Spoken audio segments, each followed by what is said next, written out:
Yeah. Hey, good morning. So Selamat good to see pagi. you all in church. Senang banget bisa ketemu dengan Bapak Ibu semua di sini. Shall we give one more shout and hand clap to Jesus, our King and our Lord? Sekali lagi berikan tepuk tangan yang and our meriah Savior? untuk Yesus Tuhan kita. Find a seat and relax. Silakan duduk dan kita duduk dengan rileks. And prepare yourself to receive the word of God. Dan siapkan hati untuk menerima kebenaran firman Tuhan. I love your pastors, Andy and Leah. Saya mengasihi pastor Anda di sini. When you follow them on social media, you can see they are like Abraham and Sarah going around in tents. Kalau kita lihat di sosial media itu udah seperti Abraham dan Sarah pergi menjelajah. So the older they get, the more energy they get. Dan tentunya semakin banyak energi yang mereka terima ketika camping. And the more beautiful they will become. Dan tentunya mereka akan menjadi semakin luar biasa di dalam And Tuhan. you know, Abraham and Sarah has been a great blessing. Dan tentunya menjadi berkat buat kita semua. And I think you're very blessed with this couple to be your pastors. Dan tentunya kita semua diberkati dengan hadiran pastor So kita let's di just tempat honor ini. them. Jadi sekali kita memberikan penghormatan kepada For who pastor they kita. are and what they do. Cool. I want to talk this morning to you about faith or facts. Pagi hari ini saya ingin bicara tentang iman atau fakta.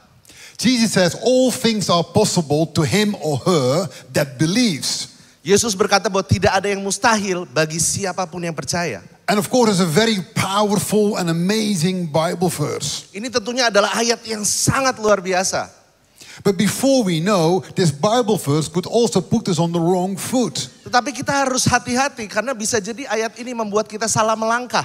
Because we have all challenges in life. Karena kita semua punya tantangan dan masalah dalam hidup. With our health or relationship or mental or financially. Dengan kondisi tubuh kita, kondisi mental kita, kondisi finansial kita.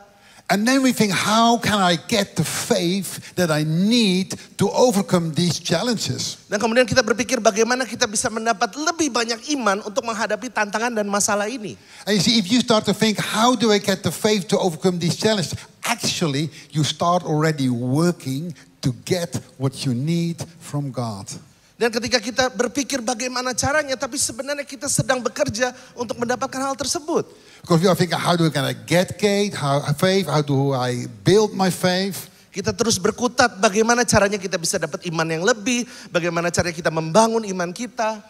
The Bible says we have enough on a mustard seed of faith. Tetapi firman Tuhan sudah bilang kita sudah punya cukup iman di iman sebesar biji sesawi.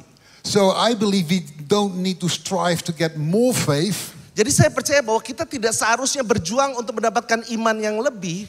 That's the end of my first point. We need to have faith in who God is. Dan ini poin pertama saya bahwa kita seharusnya mempunyai iman tentang siapa Tuhan dalam kehidupan kita. Sometimes you speak to people and they say, I have faith for healing. Kadang-kadang kita bicara dengan orang, saya punya iman untuk disembuhkan. I have faith for breakthrough. Saya punya iman untuk mengalami terobosan. I have faith for finances. Saya punya iman untuk masalah keuangan saya. But I will say this, you need to have faith in who God is and not faith for things. Tetapi saya katakan kita justru harus punya iman tentang siapa Tuhan dalam kehidupan kita. Bukan iman untuk mendapatkan sesuatu dalam hidup kita. Our faith is in God as our Father. Iman kita adalah iman sebagai Allah Bapa kita. Our faith is in God, the Lord Jesus Christ, our Savior. Iman kita harus kepada Yesus sebagai Tuhan dan Juru Selamat kita. And our faith is in the Holy Spirit, our helper. Dan iman kita terhadap Roh Kudus sebagai penolong kita. And it means whatever the circumstances in my life, Dan apapun keadaan tantangan dalam hidup kita, I don't trust on my faith for a breakthrough, aku tidak hanya berdoa untuk minta iman untuk mengalami terobosan, but I entrust my life in His hands, knowing that He is God. tetapi yang betul adalah kita percayakan hidup kita ke dalam tangan Tuhan karena Dia adalah Tuhan atas hidup kita. Like the 4 men that are going to be put in the fire and they say whether God is saving us or not, He will be our God and we will not bow to any other God. Sama seperti 4 orang yang masuk ke dalam perapian api. Mereka tidak peduli apakah mereka akan diselamatkan oleh Tuhan atau tidak, tetapi mereka tetap beriman penuh kepada Tuhan. God, whether I see healing or a breakthrough or a provision, if not or if yes, you will be my God and I trust you. Dan entah itu Tuhan mau sembuhkan kita, Tuhan mau selamatkan kita. Apapun yang terjadi, kita akan tetap beriman kepada Tuhan. Karena Tuhan adalah Allah, Tuhan atas kehidupan kita. So we don't have faith in God for what He can do for us. We have faith in God because He's our God into all eternity. Jadi jangan punya iman karena apa yang Tuhan mau lakukan buat hidup kita saat ini. Tapi punyalah iman karena Dia adalah Tuhan sampai pada kekekalan hidup kita. And then Jesus says, with God, all things are possible. Dan makanya Yesus berkata, tidak ada yang mustahil di dalam Tuhan. See, with faith in God, all things are possible. Dengan iman di dalam Tuhan tidak ada yang mustahil buat Dia. So it's not about your faith. Jadi kalau kita bicara tentang iman Anda, It's about your small mustard seed faith in who He is and what He can work out. It's about the faith of God Himself. ini bicara tentang iman sebesar biji sesawi, tentang siapa Tuhan dalam kehidupan kita. I struggled with vertigo in the last 4 years. Saya mengalami vertigo dalam 4 tahun terakhir. I was here 3 years ago and I talked about it. Saya pernah ada di sini 3 tahun yang lalu dan saya pernah And at that bicarakan moment ini. I had victory over the vertigo. Dan 3 tahun yang lalu ketika saya berbicara di sini, saya sebenarnya sudah menang atas vertigo saya. And I believed I was healed. Dan saya percaya saya sudah disembuhkan saat itu. And vertigo is this, the world, it's not being this, but the world literally spins around you. Buat Bapak Ibu yang tidak tahu vertigo, vertigo itu rasanya seperti dunia ini berputar di sekeliling If kita. it happens to me, I fall on the ground. Dan ketika terjadi sama saya bisa sampai jatuh ke lantai. I cannot walk, I can even not creep on my hands and my knees. Saya tidak bisa jalan sama sekali, bahkan saya juga tidak bisa merangkak. If I close my eyes, I still feel that the world is spinning. Dan parahnya ketika saya tutup mata, itu dunia masih terus berputar di sekitar So saya. you start to vomit and it doesn't stop vomiting even when you're empty. Dan itu membuat saya terus muntah dan muntah sampai isi perut saya semua keluar dan saya masih terus muntah. And it goes on for 4 hours, 12 hours, sometimes even more than a day. Dan ini bisa sampai 4 jam, 12 jam, bahkan sampai sepanjang hari. It's very hard. Jujur sangat sulit buat saya. And when I was here 3 years ago, I was free from it. Dan 3 tahun yang lalu saya dibebaskan oleh Tuhan dari vertigo. But in the end of 2020, it came back. Tetapi di akhir tahun 2020 itu kembali. For 3 months, Dalam 3 bulan 3 to 4 times a week. saya mengalami vertigo 3 sampai 4 kali dalam seminggu. So I was all lying down Saya hanya bisa tiduran or recovering. dan kemudian saya muntah juga. And then it was COVID preaching in the meantime on the video to the church. Dan pada saat yang bersamaan saya harus khotbah lewat video kepada gereja saya. And then I had a unique gift from God, a surgery in Belgium, and that helped against the vertigo. And again, I was for 1 year and 9 months completely free. Dan kemudian saya mendapatkan hadiah dari Tuhan, mendapatkan operasi yang sangat unik di Belgium. Dan kemudian di situ saya dibebaskan selama 1 tahun, for 1 year and 9 months. 9 months, yes. 1 tahun 9 bulan saya kemudian dibebaskan lagi dari vertigo. But just last September, just before a busy weekend, it was all back. Tapi kemudian September yang lalu saya kembali mengalami vertigo. Yeah, and when you have those challenges, Ketika kita punya tantangan-tantangan seperti ini, then you are bombarded with feelings and questions in your mind. dan kita dihujani oleh berbagai macam perasaan dan pertanyaan yang ngalur ngidul di dalam pikiran kita. And you might have come here this morning with big challenges. Mungkin Bapak Ibu hadir pagi hari ini dengan tantangan dan masalah. Maybe healing, Mungkin Anda membutuhkan penyembuhan. maybe identity, maybe mental, maybe financially, Mungkin masalah identitas, mungkin masalah finansial. or relational. Atau masalah hubungan dalam kehidupan kita. And now you have like you're bombarded in your mind and in your feelings. Dan Anda terus dihujani oleh berbagai macam hal ke dalam pikiran dan perasaan. Will it ever stop? Apakah ini akan bisa berhenti dalam hidup saya? What if it does not stop? Bagaimana kalau hal-hal ini tidak bisa berhenti dalam hidup saya? What can I do about it? Apa yang saya bisa lakukan mengenai hal ini? Do I have enough faith? Apakah saya punya iman yang cukup? Should I pray more? Apakah saya harus berdoa lebih banyak? Maybe I should go fasting. Apakah saya harus berpuasa? Or maybe I have to look for meetings where I can touch Jesus, like the women with the blood issue touch Jesus. Apakah saya harus menjadi seperti wanita yang mengalami pendarahan, mencoba untuk menjamah Yesus untuk disembuhkan? And when I had all those questions in those last years, I came to the following conclusion. Dan ketika saya dihujani dengan pertanyaan-pertanyaan seperti itu, saya sampai kepada satu kesimpulan dari perenungan saya. I don't need to touch Jesus like the women with the blood issue. Saya tidak perlu menyentuh jubah Yesus seperti wanita yang mengalami pendarahan itu. Jesus has already touched me when I was saved. Karena Yesus sudah menjamah saya ketika saya sudah diselamatkan. And what is more, he did not only touch me, he, not I, he became one with me. Dan yang lebih hebatnya lagi adalah ketika kita diselamatkan, kita sudah menjadi satu dengan Tuhan. He touched me so that he and me became one spirit. Jadi ketika kita diselamatkan, ketika Tuhan menjamah kita, itu supaya kita menjadi satu roh dengan Tuhan. As Paul said, now I'm saved, it's not me, it's not Peter that lives here in the inside, it is Christ that lives inside of me. Tetapi seperti Rasul Paulus katakan, ketika kita diselamatkan, hidupku bukannya aku lagi, tapi Yesus yang ada dalam hidupku. So it is the fact is Christ is in me.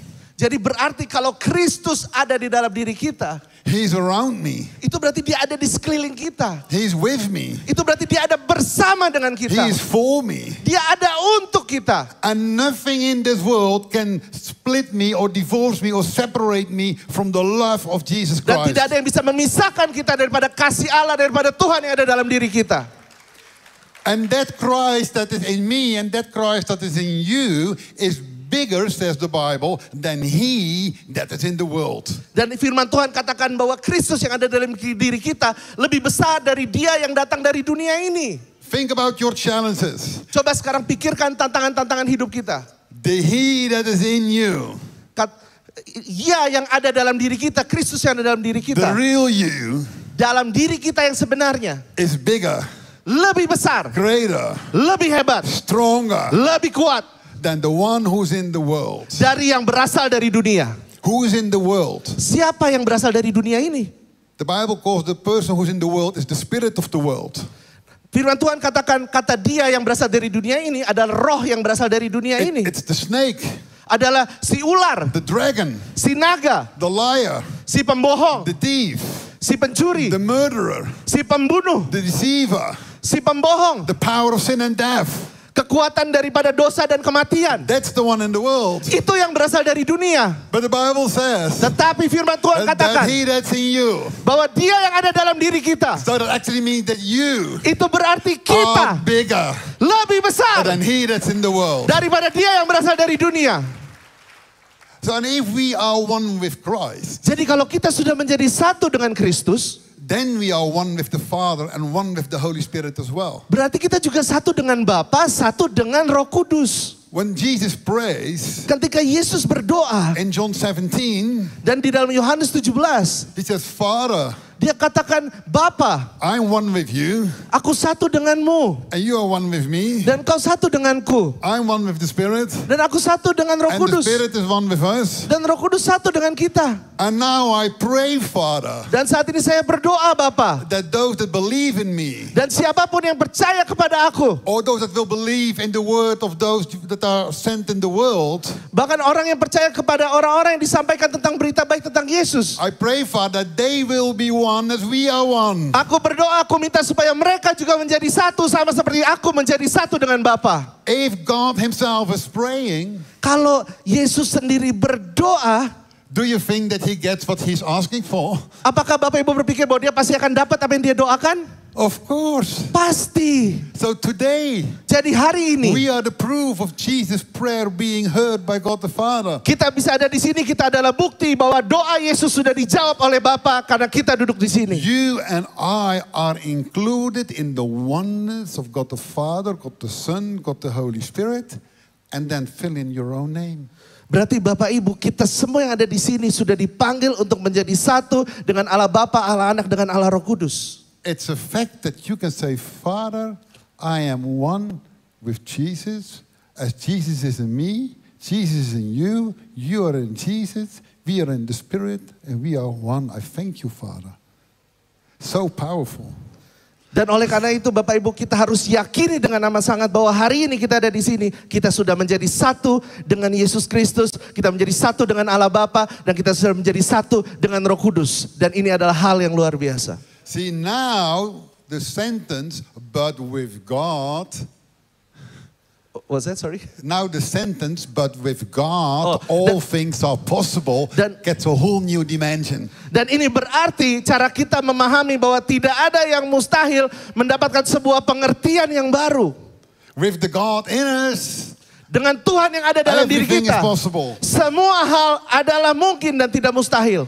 So we don't need more faith. Jadi kita nggak perlu iman lebih. We need to know the facts. Tapi kita perlu mengetahui faktanya apa. So, and then I come to my second point. We need fellowship with the Father. Dan ini kita masuk kepada poin kedua saya. Kita butuh fellowship dengan Allah Bapa kita. And let's talk a little bit about the difference between faith and facts. Nah, kita bicara sedikit tentang bedanya iman dengan fakta. I am married for 33 years with Ilona. Saya sudah menikah 33 tahun dengan Ibu Elona. That's a fact. Itu sebuah fakta. If I would say, I believe, kalau saya bilang, I saya am percaya, married with you for 33 years, saya percaya bahwa saya menikah sudah 33 I tahun. think we'll have a little bit of an argument and a tension. Dan itu nanti bisa pulang berantem. Because she will say, you are married with me for 33 years, whether you like it or not. Karena istri saya bakal bilang, bukan percaya, emang udah faktanya gue udah nikah sama lu 33 tahun. It's a fact. Itu sebuah fakta. So I will not say, I believe I'm married. I will say, I am married. Saya nggak boleh bilang bahwa saya percaya saya sudah menikah. Tapi saya harus bilang bahwa saya dengan secara fakta memang sudah menikah. So the difference is very subtle. Jadi perbedaannya itu sangat nyata. But facts are different from faith. Dan ingat bahwa fakta berbeda dengan iman. Because I can fast. Saya bisa I berpuasa. can pray. Saya bisa berdoa. I can fight with her. Saya bisa berantem sama dia. But it will not make me less or more married. Tetapi itu tidak membuat saya menjadi lebih atau kurang menikah dengan dia. Because the marriage is a fact. Karena pernikahan ini udah menjadi sebuah fakta. My marriage can grow stronger Pernikahan saya akan menjadi semakin kuat when we fellowship ketika together. kita fellowship satu sama lain membangun When hubungan. we have friendship together. Ketika kita membangun pertemanan yang karib. Because in the fellowship and the friendship, Karena di dalam fellowship dan pertemanan yang karib, we understand to each other's hearts. kita belajar mengerti isi hati satu sama lain. And if there are difficulties and we fellowship, Dan kalau ada kesulitan dalam berfellowship satu sama lain, it is because of the fellowship we build trust in one another. dan itu tidak masalah karena di dalam fellowship itu kita sedang membangun tingkat level kepercayaan satu sama And lain. so it is with God. Jadi ini sama persis dengan hubungan kita dengan Tuhan. If you have challenges to overcome, Kalau kita punya tantangan dalam hidup itu yang ingin dimasalahkan, yang ingin diselesaikan. it's not about your faith and what you pray and what you fast. Ini bukan tentang iman kita kepada Tuhan, apakah kita berdoa atau berpuasa. It's about your fellowship with the Father, Tapi ini bicara tentang hubungan fellowship kita dengan Bapa di sorga. where you will hear His heart Kalau dia ada dalam hati kita. and you trust Him despite the difficult circumstances that He is your God and your Father. Dan kita tetap percaya bahwa apapun yang terjadi, dia adalah tetap Allah Bapa kita. You see, Jesus said never, I believe I'm the good shepherd. Yesus tidak pernah bilang bahwa saya percaya bahwa saya adalah gembala yang I baik. believe I'm the bread and the bread and the water. Yesus tidak pernah bilang bahwa saya percaya bahwa saya adalah roti dan air kehidupan. He said, I am the good shepherd. Tapi dia katakan bahwa saya adalah I am the gembala way, yang the baik. life, and the truth. Saya adalah jalan kebenaran dan hidup. I am eternal life. Yesus katakan saya adalah jalan kepada kekekalan. You see, so back to my marriage, faith is in God, but on the facts, you need to act. Kembali kepada pernikahan, ini juga bicara bahwa kalau, sorry, can you say that again? I lost it. So, on the facts, you have to act. I'm married, that's a fact, I have to act, and I act in fellowship. Berarti Bapak Ibu kalau kita sudah bilang bahwa kita sudah punya satu hubungan dengan Bapak kita, yang namanya fakta harus diikuti dengan tindakan. So you have to trust that if you fellowship with the Father as a son or a daughter, that He will share His heart with you about the circumstances you're in. Berarti Bapak Ibu kita harus benar-benar percaya kalau kita punya fellowship dengan Allah Bapa, Allah Anak dan Allah Roh Kudus. Berarti Dia juga pasti akan berbicara tentang masalah dan tantangan yang kita hadapi saat ini. as you know you are a son or a daughter, you don't need to strive or to work to get what you need from God. Kalau kita beneran adalah anak daripada Tuhan, kita nggak perlu berjuang untuk terus mau dapetin apa yang kita perlu dapat dari Tuhan. And if you don't get what you think you need, Dan kalau kita sampai tidak dapat apa yang kita pikir kita butuh dari Tuhan, then you need to trust that for that season you get the grace from your Father to deal with the circumstances you have to deal with. jadi kalau sampai kita doanya tidak dijawab sama Tuhan, berarti kita harus percaya bahwa kita sudah diberikan cukup anugerah Tuhan untuk kita berjalan dalam musim kehidupan itu. Because Jesus says, if you pray, pray to the Father. Yesus katakan kalau kita berdoa, berdoa kepada Bapa. And if you pray, pray short. Dan kalau kita berdoa, doanya yang pendek. Short. Pendek. Because, Karena not God, your Father Allah Bapa kita knows what you need before you pray. sudah tahu apa yang akan kita minta sebelum kita berdoa. If you are here and you are a father or a mother. If you are here and you are a father of a mother. Kalau Anda di sini, Anda adalah seorang ayah dari seorang pembunuh. Yeah. And your, Kalau ayah dan ibumu. and your kid comes to you. Dan kita datang terus kepada ayah dan ibu kita. Before a kid is asking a thing to you, Sebelum anak kita datang minta sesuatu sama kita sebagai orang tua, many times it's not a surprise. You know already what they are going to ask. kebanyakan kita udah tahu apa yang dia bakal minta sebagai orang tua. Because you are the father and the mother. Karena kita adalah ayah dan ibunya dari anak-anak kita. Hey, you are the son and the daughter of the Most High God, Dan of the Anda- Father in heaven. Dan Anda adalah anak-anak Tuhan dari Tuhan pencipta semesta yang luar biasa. Do you really need? You have to beg Apakah kita harus mohon-mohon terus sama Tuhan? and to strive. Untuk terus mohon berjuang sama Tuhan? The only thing you need to do is to go Him and trust and fellowship with Him. Yang kita perlu lakukan adalah datang kepada Tuhan dan mulai membangun fellowship yang benar dengan Allah Bapa kita. It's that easy. Semudah itu Bapak When I Ibu. had challenges with the vertigo, Ketika saya punya tantangan dengan vertigo saya. and I was on the plane to Jakarta, it was I think in 2018, Saat itu tahun 2018 saya naik pesawat menuju ke Jakarta. I started to read my Bible. Saya mulai membaca Alkitab saya. See, reading your Bible is fellowshipping with God. Membaca Alkitab adalah fellowship dengan Allah Bapa kita. So you don't need to read a lot of Bible. Kita nggak perlu baca banyak Alkitab. If you read every day one Bible verse, Yang penting satu hari satu ayat.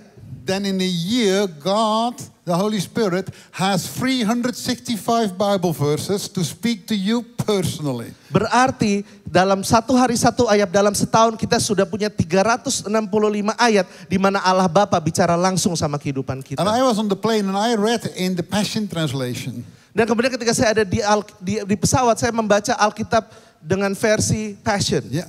And I read this, I will personally and powerfully restore you. Dan di dalam versi terjemahan Passion itu dia bilang bahwa aku sebagai Tuhan akan secara pribadi dan secara luar biasa memulihkan keadaanmu. Do you hear personally? Anda dengar katanya personally atau secara pribadi. Relationship, Hubungan, not God on a distance. bukan Tuhan yang jauh dari kita. I will personally take care, Tetapi Tuhan katakan bahwa dia akan datang secara pribadi untuk membantu, restore you, untuk memulihkan, make you stronger than ever before. untuk membuat kita lebih kuat dari And I sebelumnya. have all the power to do this forever. Dan Yesus katakan bahwa dia punya kekuatan untuk melakukan ini selamanya untuk kita. And then in the last weeks, I was reading this in my Bible. Dan kemudian beberapa minggu terakhir saya baca ini di Alkitab saya. That Paul says, I'm strong when I'm weak. Paulus katakan bahwa saya menjadi kuat ketika saya lemah. See, it doesn't matter whether you're weak or strong. What matters is that you know that the Father is personally involved in your life. Berarti nggak peduli bahwa saat ini kita sedang kuat atau lemah, tetapi kita harus yakini faktanya bahwa Bapa terlibat dalam kehidupan kita secara pribadi. So let's explore a little bit faith and facts. Jadi sekarang kita bahas lagi perbedaan antara fakta dengan iman. So we have it about faith in the Lord Jesus Christ to be saved. Jadi kita harus punya iman di dalam Kristus Yesus untuk diselamatkan. And the question of course is, saved from what? Tapi pertanyaannya adalah kita diselamatkan dari apa? Or maybe saved from whom? Tapi kita diselamatkan dari siapa? Because your challenging circumstances are coming to you by a person that is behind it. Karena semua tantangan dan masalah dalam hidup itu muncul dari orang yang mengirim itu kepada kita. We are saved from Satan, from the snake, from the dragon, from the deceiver, from the liar, from the murderer, from the power of sin and death. We are saved from that evil person. Kita diselamatkan dari si jahat, si ular, si naga, si setan. Dan kita diselamatkan dari itu semua. And taken from the kingdom of darkness and transplanted into the kingdom of light. Dan kita diangkat dari kerajaan kegelapan masuk ke dalam kerajaan terang. And we have a new Lord. Dan kita sekarang punya hukum yang baru. And that Lord is Jesus Christ. Dan hukum yang baru itu adalah Yesus Kristus. Many people are looking for a savior. Banyak orang mencari juru selamat dalam hidup ini. But you don't need a savior, you need a Lord. Tapi Anda tidak butuh seorang juru selamat, tapi sebenarnya Anda butuh adalah siapa Tuhan atas hidup kita. Listen, because Jesus is Lord. Nah, karena Yesus juga adalah Tuhan. And He is seated above all powers and principalities. Dan dia berkuasa di atas semua penguasa-penguasa yang ada di muka bumi ini. That's why He has the power to save you and transplant you. Makanya dia punya semua otoritas dan kekuatan untuk mengangkat kita dari kerajaan kegelapan menuju kerajaan terang. So our faith is not, people say, oh, I faith, I believe I go to heaven. Ya, kita kadang-kadang melihat orang bilang saya punya iman untuk bisa menuju ke sorga. No, that's a fact when you are saved. Itu adalah fakta kalau kita sudah diselamatkan. You believe in the Lord Jesus Christ that sits on the throne above every power and principality. Yang penting kita percaya dan beriman kepada Tuhan yang sudah duduk di atas segala penguasa dan lebih hebat dari yang ada di muka bumi ini, yaitu Yesus Kristus. So He is more than capable to save you. Jadi Yesus itu lebih daripada cukup untuk menyelamatkan kita. To help you. Untuk menolong kita. And to keep you safe. Untuk menjaga kita untuk tetap aman.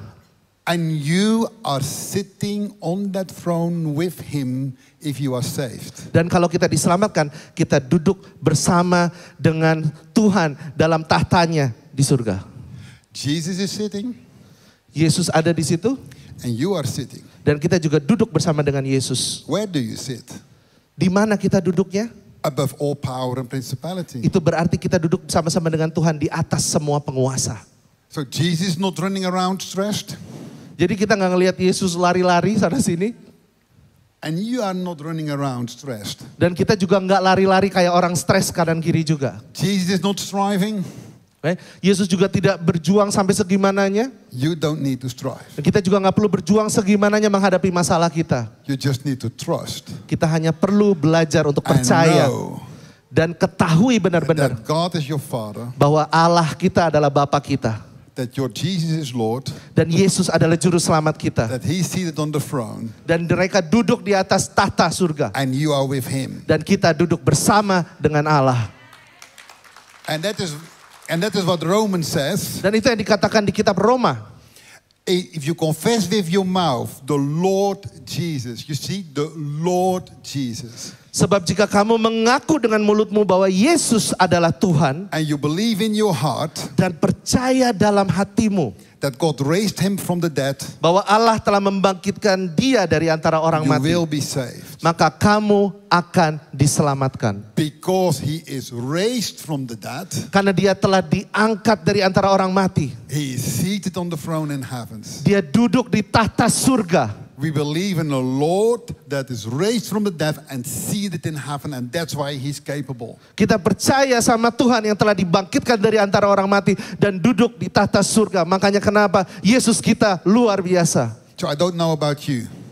Saya nggak tahu dengan Bapak Ibu semua. But I don't want to be part of the kingdom of the liar, the deceiver, the murderer, or whatever. Yang pasti saya tidak mau menjadi bagian dari kerajaan-kerajaan kegelapan, si pembunuh, si pencuri, si pembohong itu. So don't wait for the altar call.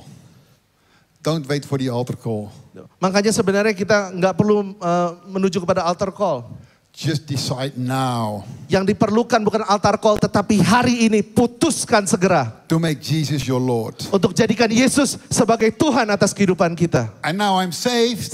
Dan saat ini saya sudah diselamatkan. I'm not anymore who I was. Saya tentunya bukan orang yang dulu where I was. atau kemana saya pergi. I'm not any longer under the law of that kingdom. Saya sudah tidak berada lagi di bawah hukum dari kerajaan kegelapan. I'm in a new kingdom. Tapi saya ada di dalam kerajaan yang As a baru. new creation. Sebagai ciptaan yang And baru. under a new law. Dan di dalam hukum yang baru. So you need to know the facts Jadi to be free. kita harus tahu faktanya untuk kita bisa menjadi bebas. And the fact is you are a new creation when you believe. Dan kalau seandainya kita percaya bahwa kita adalah ciptaan yang baru. Imagine I am going to immigrate to Indonesia, of course to Bali. Saya kasih analogi, kalau saya sedang berencana berimigrasi untuk menjadi warga negara Indonesia dan pindah tinggal di Bali. I have now an Indonesian passport. Dan sekarang saya berhasil mendapatkan paspor Indonesia. So the fact is I'm an Indonesian now. Dan secara fakta saya sudah menjadi warga negara Indonesia. But you look to me. Tapi kemudian Bapak Ibu melihat saya. And you will say he's a cheesehead, he's Dutch. Dia tetap orang Belanda kok, mukanya nggak berubah. He has a Dutch accent. Dia tetap punya aksennya orang Belanda. He thinks Dutch. Dia berpikir seperti orang Belanda. I might feel Dutch. Saya juga mungkin dalam hati saya masih merasa seperti orang Belanda. But the fact is I'm an Indonesian. Tetapi faktanya saya sudah menjadi warga negara Indonesia. Doesn't matter what I do, Apapun yang saya lakukan, how I think, apapun yang saya how I pikirkan, feel, apapun yang saya rasakan, I'm an Indonesian. saya adalah Indonesia, orang Indonesia. So now if I want to buy a house in Bali, Jadi sekarang kalau saya mau beli rumah di Bali, I don't need to fast and to pray. saya nggak perlu berdoa dan berpuasa lagi. I need to act on the fact. Saya hanya perlu bertindak sesuai dengan faktanya. I need to go to the bank Saya hanya perlu datang ke bank and say, I'm Indonesian. dan saya bilang, saya nih buktinya sebagai orang Indonesia warga negara. I want a bank account. Saya mau buka rekening bank. I say, you are Indonesian, here you have your bank account. Dan kemudian orangnya akan bilang, oh betul kamu orang Indonesia. Ya udah kamu boleh buka rekening And di now I want Indonesia. a mortgage, I want to buy a house. Atau kalau saya mau beli rumah, And I can buy a house. saya bisa beli rumah. It are my actions. Right? Hanya diikuti dengan tindakan kita. I don't need faith. Saya nggak perlu iman. So 1 Corinthians 2 verse 12. Kita buka ayatnya di Ya. 1 Korintus 2 ayat 12. It says, now, not tomorrow, now Sekarang we have received kita telah menerima not the spirit of the world, bukan roh yang dari dunia ini, not that spirit, bukan roh yang dari dunia but ini, the spirit who is from God, tetapi roh yang berasal dari Allah, that we might know supaya kita tahu the things, apa yang dikaruniakan, the facts fakta yang telah that have dikaruniakan, been freely given to us yang telah dikaruniakan oleh Tuhan kepada kita. The Holy Spirit Roh Kudus reveals the facts memberikan kita faktanya. of the things God has given to you. Apa saja yang sebenarnya sudah diberikan Allah Bapa kepada kita. See, and the facts are the truth. Dan fakta adalah kebenaran. If there is a mess going on and you don't know what is happening, you say, I want to have the facts. Kalau seandainya ada hal-hal yang luar biasa ribut-ribut terjadi, kita harus katakan, saya mau tahu dulu faktanya apa. You can tell many stories and many lies, but I want to have the facts because the facts are truth. Mungkin akan ada banyak cerita-cerita, gosip-gosip yang beredar. Tetapi yang saya mau adalah faktanya apa, karena itu adalah kebenaran. And the truth will set you free. Dan kebenaran akan memerdekakan kita. So and the spirit of truth reveals the facts to you. Karena roh daripada kebenaran akan mengungkapkan kebenarannya, faktanya kepada kita. So by those facts you don't need faith for, you just need action on the facts. Dan kalau kita sudah tahu bahwa itu adalah fakta dan kebenarannya, kita sudah nggak butuh iman. Kita hanya So- perlu bertindak atas kebenaran So itu. your prayers are not anymore begging. Jadi ketika kita berdoa, kita udah nggak perlu mohon-mohon lagi, They are filled with thankfulness tapi akan penuh dengan rasa syukur. and the fellowship with God. Akan penuh dengan hubungan fellowship dengan Allah Bapa kita. And the Bible says if you resist the devil, Dan kemudian firman Tuhan bilang kalau kita melawan iblis, he will flee from you. dia akan lari daripada kita. How do you resist a liar? Bagaimana caranya kita melawan si pembohong? With the facts. Dengan fakta. With the facts. Dengan fakta. He will lie.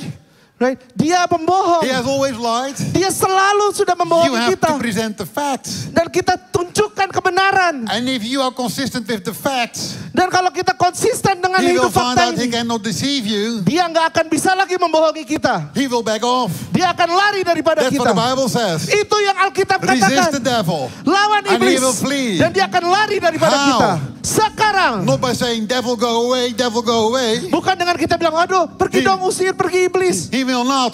dia nggak bakal pergi. Give him the facts. Tapi kasih dia faktanya. You lie. Bahwa dia adalah This is the pembohong. truth. Bahwa ini adalah And when he will kebenaran. see you are convinced, Dan kita akan lihat perubahan yang luar he will biasa. flee. Dia akan lari daripada kita. Find someone else, Cari orang lain. but not you. Tapi bukan saya. I have a person in my church. His name is Egbert. Saya punya seorang teman di gereja saya namanya Egbert. You are Dutch. The G. Egbert. Saya orang Belanda. Ngejanya benar. Egbert. And Egbert, 1.5 year ago, the doctor said to him, Egbert, you're going to die. 1,5 tahun yang lalu dokter bilang ke Egbert bahwa dia akan meninggal. You have leukemia. Dia punya leukemia. We cannot treat you. Kita nggak bisa ngobatin kamu lagi. Just go home Pokoknya pulang aja. and you will die. Dan kamu akan mati. And he walked out of the hospital. Dan dia keluar daripada rumah sakit itu. And he heard God saying to him the following. Dan dia mendengar suara Tuhan berkata sama dia. He's a man of the word. Bahwa dia adalah orang yang hidup dari firman Tuhan. If you have the word inside you, Kalau Anda punya firman Tuhan it's dalam easy for kehidupanmu, God to speak to you. sangat mudah untuk dengar suara Tuhan dalam kehidupan kita. And God said to him this from Proverbs 4 verse 10. Listen, my son. Dia dapat sebuah ayat di Amsal 4 ayat 10. Dia bilang gini, hai anakku. Do you hear the relationship? To listen, my son. Dia bilang, dengarkanlah hai anakku. In the fellowship, Kalau- the Father is speaking. Kalau kita punya hubungan dengan Allah Bapa, ingat bahwa Bapa selalu berbicara dengan kita. You can hear his heart. Kita bisa dengar detak jantungnya. He said, my son, accept what I say. Dan kemudian dikatakan, hai anakku, dengarkanlah dan terimalah perkataanku. And the years of your life will be many. Supaya tahun hidupmu menjadi banyak. He said, Lord, Dan dikatakan, Tuhan, I believe what you say. aku percaya penuh dengan apa yang kau katakan dalam hidupku. I trust in what you say. Aku percaya dengan firman-Mu. And the life and the years of my life will be many. Di mana hidupku tahunnya akan bertambah banyak. And he's a strong man, unshakable. Dan dia adalah orang yang sangat kuat yang tidak bisa mudah digoncang. Like a lighthouse in a storm. Seperti sebuah mercusuar di tengah-tengah badai. He didn't even want prayer. He Sorry. didn't want prayer. Dia bahkan tidak berdoa. He said, you know, I know what God said. Karena dia bilang, aku tahu persis apa yang Tuhan sudah katakan dalam hidupku. I live with that. Dan aku percaya dan aku hidupi itu. 9 months later, he came to me. 9 bulan kemudian dia datang kepadaku. He said, Peter, I have now 7 tumors in my head. Dia bilang, Peter, saya punya 7 tumor di kepala saya. My whole body is covered with tumors. Dan semua tubuh saya penuh dengan tumor. I can see them. Bahkan saya pribadi bisa lihat I can bentukan feel them. tumornya. Saya bisa pegang tumornya. And the doctor says max 3 months. Dan dokter udah langsung vonis hidupnya tinggal 3 bulan lagi. So I said to him, Jadi saya katakan kepada dia, for now, come every week when I'm there, just come and let's fellowship together and pray the facts what God had said about your life. dan saya minta untuk datang setiap minggu ke rumah saya, kita berdoa bareng, kita baca Alkitab bareng untuk sama-sama memahami fakta firman Tuhan yang ada dalam kehidupan dia. He did not give up, although everything proved he was going to lose. Dia tidak menyerah walaupun seluruh tubuhnya sudah menyuruh dia untuk menyerah. And 2 weeks later, he came back. 2 minggu kemudian dia balik. He said, Peter, they tested my blood and my blood values are cancer-free and back to normal. Dan ketika saya cek darah, ternyata indikator kanker dalam tubuh saya sudah kembali normal. He came back a few weeks later. He said, Peter, all the tumors that I can see and feel are gone. Kemudian dia balik lagi berapa minggu kemudian dan dia bisa rasakan secara fisik tumornya menghilang dari tubuhnya. He came back a few weeks later. He said, Peter, they made a new brain scan. And from the 7 tumors, there are only 3 left and they are a third the size. Dan beberapa minggu kemudian balik lagi dan dia bilang, saya datang dengan hasil scan di otak saya. Dari 7 tumor, sisa tinggal 3 dan kecilnya sangat kecil sekarang. And now he came back just before this trip. He said, Peter, they made the brain scan. Dan kemudian sebelum saya berangkat ke Indonesia, saya baru aja di brain scan sekali lagi. And there was only one small dot Dan left. tinggal satu kecil seperti titik di kepala saya. I said, praise God. Dan saya katakan, puji Tuhan. And he said, and the devil is still lying to me that I'm going to die. Dan tahu nggak bahwa sang iblis masih tetap coba bohongin saya bahwa saya akan tetap mati. But I am present him day after day with the facts. Dan setiap hari saya tunjukkan kepada si iblis dengan fakta yang sebenarnya. So you need to know the facts. Jadi kita harus tahu faktanya. Have faith in God. Bahwa kita harus punya iman Your tentang Tuhan. Father kepada Allah Bapa, faith in the Holy in Jesus your Lord, iman kepada Yesus sebagai Tuhan and kita, faith in the Holy Spirit, iman kepada Roh Kudus, and act on the facts, dan bertindak sesuai and fakta. he will flee from you. Dan iblis akan lari In daripada kita. Jesus' name, amen. Dalam nama Yesus, amin.